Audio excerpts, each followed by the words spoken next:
Welcome to my YouTube channel Hai Nashwa.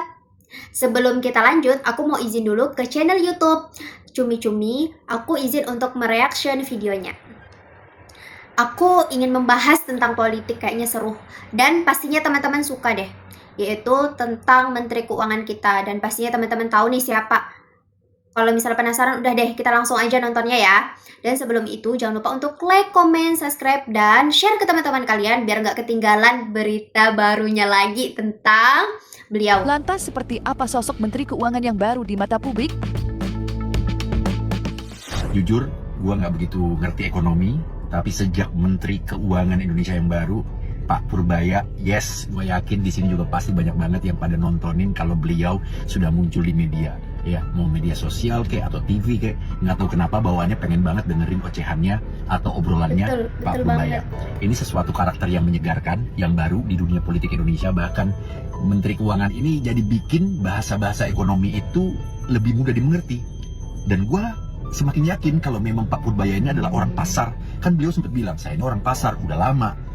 Belum pada kenal saya ya. Wah, awalnya terkesan sombong.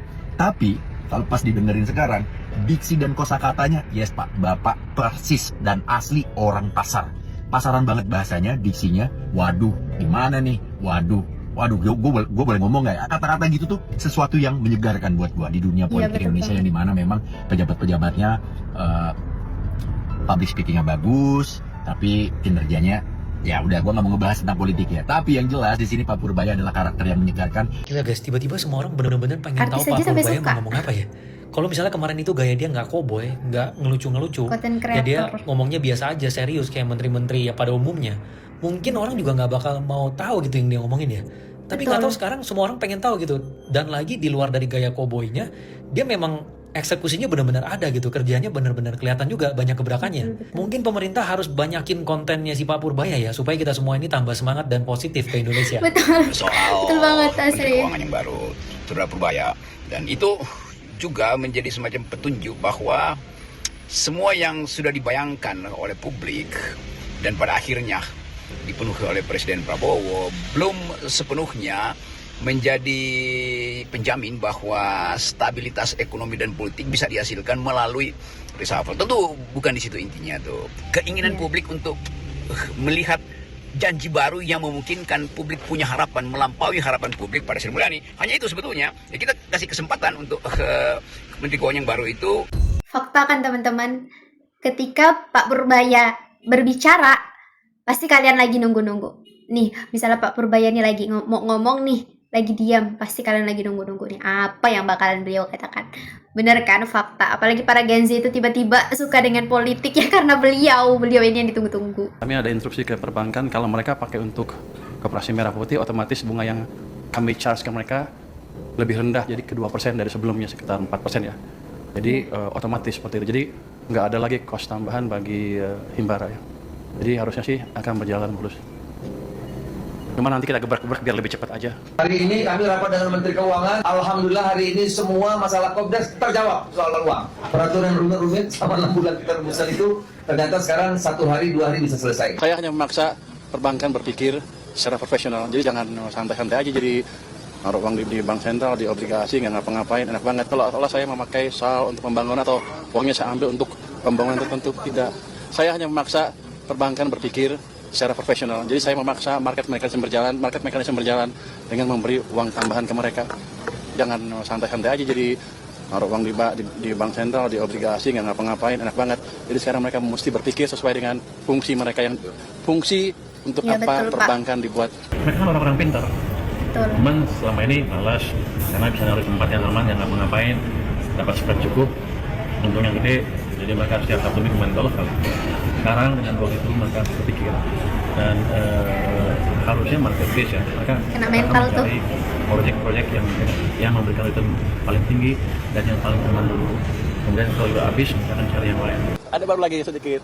Tadi saya izin ke Pak Presiden bulan depan saya akan mulai beredar di kementerian-kementerian yang besar yang penyerapan anggarannya belum optimal. Kita akan coba lihat, kita akan bantu. Saya akan kasih waktu sampai akhir bulan Oktober.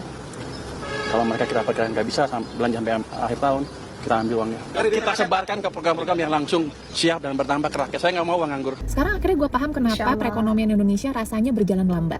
Ternyata Menteri Keuangan kita yang baru Pak Purbaya ungkap fakta bahwa ekonomi kita tuh udah 20 tahun gak seimbang. Berdasarkan data statistik, beliau sampaikan, era Presiden SBY 2004 sampai 2014 ekonomi bisa tumbuh lumayan tinggi karena ditopang sama sektor swasta. Tapi di era Presiden Jokowi 2014-2024 pertumbuhannya tuh cuma rata-rata 5%. Dan lagi fakta ada duit negara yang mengendap di Bank Indonesia 800 triliun tapi nggak diapa-apain, nggak diputerin, malah bikin likuiditas ketat dan ekonomi kita jalannya pelan. Makanya kalau kalian dengar berita salah satu strategi Pak Purbaya sekarang mindahin 200 triliun ke bank, ini tuh ada reasonnya. Efeknya apa? Dengan pusingnya para dirut-dirut bank digelontorin duit gede, terus kalau mereka cuma ngendapin tapi mesti bayar bunga, nggak mau dong. Nah, ini fungsinya biar bank-bank ini mikir mau muterin di mana. Tentunya kredit dan pinjaman. Bank-bank ini juga harus melakukan strategi marketing yang bagus biar banyak orang yang mau pinjem, kayak bunga rendah atau cicilan ringan. Kalau pinjaman ini nyampe ke UMKM, perusahaan, sampai pabrik, otomatis bakal ada lapangan kerjaan baru. Pengangguran turun dan ekonomi rakyat ikut muter lagi. Targetnya pertumbuhan ekonomi bisa naik ke 6-6,5%.